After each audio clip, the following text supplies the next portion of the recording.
ಯತ್ನಾಳ್ ಅವರಿಗೆ ಮತ್ತೆ ಬಿಜೆಪಿಯಿಂದ ಬುಲಾವ್ ಬಂದಿದೆ. ಬರುವ ಚುನಾವಣೆ ವೇಳೆ ಯತ್ನಾಳ್ ಬಿಜೆಪಿಯ ಮುಖ್ಯಮಂತ್ರಿ ಅಭ್ಯರ್ಥಿ ಆಗುವ ಮಾತುಗಳು ಕೇಳಿ ಬರ್ತಾ ಇವೆ. ಆದರೆ ಯಾವಾಗ, ಹೇಗೆ, ಯಾವ ರೀತಿ ಯತ್ನಾಳ್ ಬಿಜೆಪಿಗೆ ಮರಳ್ತಾರೆ ಅನ್ನೋದಕ್ಕೆ ಉತ್ತರ ಸಿಗಬೇಕಿದೆ.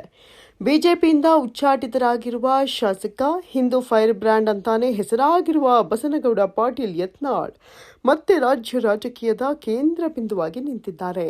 ಬಿಜೆಪಿಗೆ ಮರಳಿ ಬರುವ ವಿಚಾರವಾಗಿ ಅವರು ಇಟ್ಟಿರುವ ಷರತ್ತುಗಳು, ಅವರ ನೇರ ಮಾತಿನ ಶೈಲಿ ಮತ್ತು ಸದನದಲ್ಲೂ ಹೊರಗೆಯೂ ಮಾಡಿದ ಹೇಳಿಕೆಗಳು ಈಗ ರಾಜಕೀಯ ವಲಯದಲ್ಲಿ ದೊಡ್ಡ ಚರ್ಚೆಗೆ ಕಾರಣವಾಗಿದೆ. ಬೆಳಗಾವಿಯಲ್ಲಿ ಸುದ್ದಿಗಾರರ ಜೊತೆ ಮಾತನಾಡಿದ ಯತ್ನಾಳ್, ಬಿಜೆಪಿಯಿಂದ ನನಗೆ ವಾಪಸ್ ಬನ್ನಿ ಅಂತ ಆಹ್ವಾನ ಬಂದಿದೆ ಅಂತ ಬಹಿರಂಗವಾಗಿ ಹೇಳಿದ್ದಾರೆ. ಆದರೆ ಆ ಆಹ್ವಾನಕ್ಕೆ ಅವರು ಸುಮ್ಮನೆ ಓಕೆ ಅಂದಿಲ್ಲ.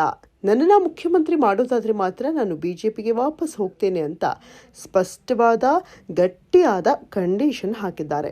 ಸುಮ್ಮನೆ ಶಾಸಕನಾಗಿ ಅಥವಾ ಸ್ಥಾನಮಾನವಿಲ್ಲದೆ ಪಕ್ಷಕ್ಕೆ ಹೋಗುವ ಪ್ರಶ್ನೆಯೇ ಇಲ್ಲ ಎನ್ನುವಂಥ ಸಂದೇಶವನ್ನು ಅವರು ನೇರವಾಗಿ ರವಾನೆ ಮಾಡಿದ್ದಾರೆ. ಈ ಸಂಬಂಧ ಸ್ವತಃ ಆರ್ ಅಶೋಕ್ ಅವರೇ ನನ್ನನ್ನು ಚೇಂಬರ್ಗೆ ಕರೆದು ಮಾತನಾಡಿದ್ದಾರೆ ಅಂತ ಯತ್ನಾಳ್ ಹೇಳಿಕೊಂಡಿದ್ದಾರೆ.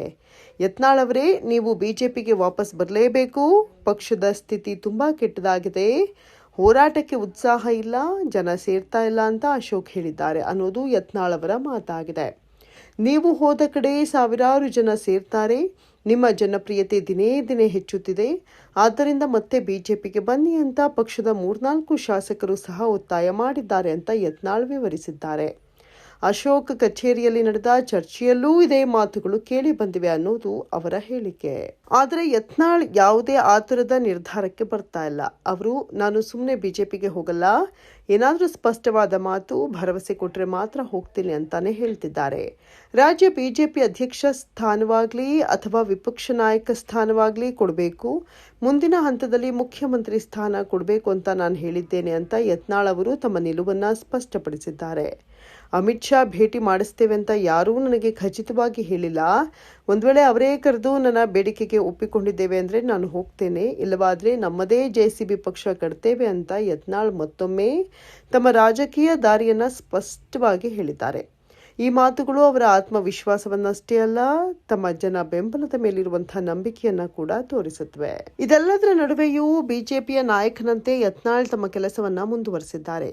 ವಿಧಾನಸಭೆಯಲ್ಲೂ ಯತ್ನಾಳ್ ತಮ್ಮ ಖಡಕ್ ಮಾತುಗಳಿಂದ ಗಮನ ಸೆಳೆದಿದ್ದಾರೆ. ಸಿದ್ದರಾಮಯ್ಯ 5 ವರ್ಷ ಅವಧಿ ಪೂರ್ಣಗೊಳಿಸುವ ಮೂಲಕ ದಾಖಲೆ ಸಿಎಂ ಆಗ್ತಾರೆ ಅಂತ ಹೇಳುವ ಮೂಲಕ ಉಪಮುಖ್ಯಮಂತ್ರಿ ಡಿಕೆ ಶಿವಕುಮಾರ್ ಅವರಿಗೆ ನೇರ ಟಾಂಗ್ ನೀಡಿದ್ದಾರೆ. ಉತ್ತರ ಕರ್ನಾಟಕ ಕುರಿತ ಚರ್ಚೆಯಲ್ಲಿ ಮಾತನಾಡಿದ ಅವರು, 1950ರಿಂದ ದಕ್ಷಿಣ ಕರ್ನಾಟಕದವರು 15 ಮಂದಿ ಮುಖ್ಯಮಂತ್ರಿಯಾಗಿದ್ದಾರೆ. ಉತ್ತರ ಕರ್ನಾಟಕದವರು ಕೇವಲ 8 ಬಾರಿ ಮಾತ್ರ ಸಿಎಂ ಆಗಿದ್ದಾರೆ ಅಂತ ಅಂಕಿಅಂಶಗಳ ಜೊತೆ ಮಾತನಾಡಿದ್ದಾರೆ. ಯಾವ ಉತ್ತರ ಕರ್ನಾಟಕದ ಮುಖ್ಯಮಂತ್ರಿಯೂ 5 ವರ್ಷ ಪೂರೈಸಿಲ್ಲ. 6 ತಿಂಗಳು 1 ವರ್ಷ ಅಂತ ಏನಾದರೂ ಭ್ರಷ್ಟಾಚಾರ ಆರೋಪ ಬಂತು ಅಂದ್ರೆ ಇಳಿಸಿ ಮತ್ತೊಬ್ಬರನ್ನ ಕೂರಿಸುವ ಪರಂಪರೆ ಇದೆ ಅಂತ ತೀಕ್ಷ್ಣವಾಗಿ ಹೇಳಿದ್ದಾರೆ. ಬಹುಶಃ ಸಿದ್ದರಾಮಯ್ಯನೇ ಇತಿಹಾಸ ನಿರ್ಮಿಸುತ್ತಿದ್ದಾರೆ, ಅದಕ್ಕಾಗಿಯೇ ಅವರು ಆ ದಿನಗಳನ್ನ ಕಾಯುತ್ತಿದ್ದಾರೆ ಅಂತ ವ್ಯಂಗ್ಯವಾಡಿದ ಯತ್ನಾಳ್, ಸಿದ್ದರಾಮಯ್ಯ ಅವರು ದೇವರಾಜ ಅರಸು ದಾಖಲೆ ಮುರಿದ ಮೇಲೆ ಯೋಚನೆ ಮಾಡ್ತೀನಿ ಎಂದಿದ್ದಾರೆಯೇ ಹೊರತು ಕುರ್ಚಿ ಬಿಡ್ತೀನಿ ಅಂತ ಹೇಳಿಲ್ಲ ಅಂತ ಮತ್ತೆ ಡಿಕೆಶಿಗೆ ಟಾಂಗ್ ಕೊಟ್ರು. ಈ ಮೂಲಕ ಕಾಂಗ್ರೆಸ್ ಒಳಗಿನ ಅಧಿಕಾರದ ಪೈಪೋಟಿಗೂ ಅವರು ಪರೋಕ್ಷವಾಗಿ ಕಿಡಿ ಹಚ್ಚಿದ್ರು. ಇನ್ನು ಆಡಳಿತ ಪಕ್ಷದ ಶಾಸಕರ ಮೇಲೂ ಯತ್ನಾಳ್ ತೀವ್ರ ವಾಗ್ದಾಳಿ ನಡೆಸಿದ್ರು. ಬಹಳ ಜನ ಶಾಸಕರು ಆತ್ಮವಂಚನೆ ಮಾಡ್ಕೊಂಡು ಬದುಕ್ತಾ ಇದ್ದಾರೆ. ಸರ್ಕಾರ ಅಥವಾ ಪಕ್ಷದ ವಿರುದ್ಧ ಮಾತನಾಡಿದ್ರೆ ಮಂತ್ರಿ ಮಾಡಲ್ಲ ಅನ್ನೋ ಭಯದಿಂದ ಎಲ್ಲವನ್ನ ಹೊಗಳ್ತಾರೆ. ವಿಪಕ್ಷದಲ್ಲಿದ್ದಾಗ ಟೀಕೆ ಮಾಡ್ತಾರೆ, ಆದರೆ ಆಡಳಿತ ಪಕ್ಷಕ್ಕೆ ಬಂದ ಮೇಲೆ ಎಲ್ಲವನ್ನ ಮರ್ತು ಬಿಡ್ತಾರೆ ಅಂತ ಅವರು ನೇರವಾಗಿ ಕಾಂಗ್ರೆಸ್ ಶಾಸಕರ ಮೇಲೆ ಆರೋಪ ಮಾಡಿದ್ರು.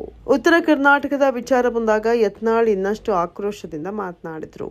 ಕೃಷ್ಣಾ ನೀರಿನ ವಿಚಾರದಲ್ಲಿ ನನ್ನ ಸರ್ಕಾರ ಬಂದ್ರೆ 25,000 ಕೋಟಿ ಕೊಡ್ತೀನಿ ಅಂತ ರಕ್ತದಲ್ಲಿ ಬರೆದುಕೊಡ್ತೀನಿ ಅಂತ ಹೇಳಿದ್ರು. ಉತ್ತರ ಕರ್ನಾಟಕದಲ್ಲಿ ಮಂತ್ರಿಗಳು ಭಾರೀ ಭಾಷಣ ಮಾಡ್ತಾರೆ, ಆದರೆ ಈ ಭಾಗದ 7 ಜಿಲ್ಲೆಗಳಲ್ಲೂ ಸಾರಿಗೆ ವ್ಯವಸ್ಥೆಯೇ ಇಲ್ಲ ಅಂತ ಸರ್ಕಾರದ ಕಾರ್ಯಕ್ಷಮತೆಯನ್ನು ಕಟುವಾಗಿ ಟೀಕಿಸಿದರು. ಯಡಿಯೂರಪ್ಪ ಸಿಎಂ ಆಗಿದ್ದಾಗಿನಿಂದಲೂ ನಾನು ಅವರನ್ನು ಬಿಟ್ಟಿಲ್ಲ. ಸದನದಲ್ಲೇ ಪ್ರಶ್ನೆ ಮಾಡಿದ್ದೆ. ಶಿವಮೊಗ್ಗಕ್ಕೆ ಬೆಣ್ಣೆ, ಬಿಜಾಪುರಕ್ಕೆ ಸುಣ್ಣ ಯಾಕೆ ಅಂತ ಪ್ರಶ್ನೆ ಕೇಳಿದ್ದೆ ಅಂತ ನೆನಪಿಸಿದ್ರು.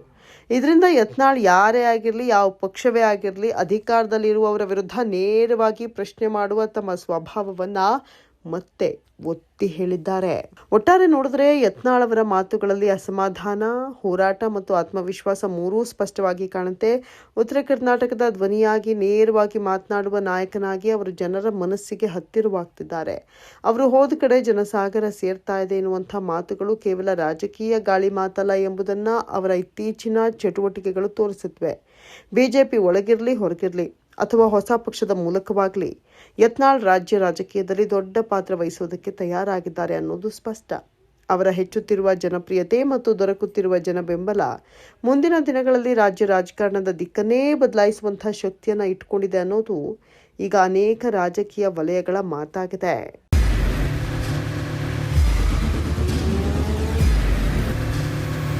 ಪ್ರಜಾಮಾರ್ಗ ನ್ಯೂಸ್, ಇದು ಜನಸಾಮಾನ್ಯರ ಧ್ವನಿ. ನಮಸ್ಕಾರ.